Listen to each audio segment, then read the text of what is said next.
Now here is our MEL528 fingerprint padlock solution.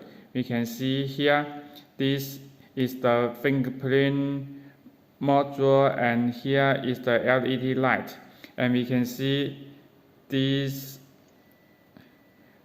directions, and we can see an M minus and M plus. This is for the motor, and here the K1 and K2 is for the key, and here this 2 is for the battery.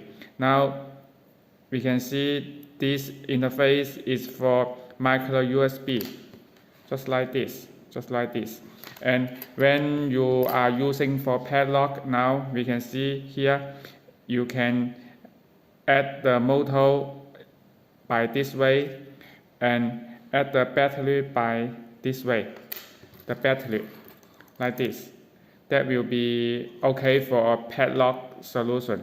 And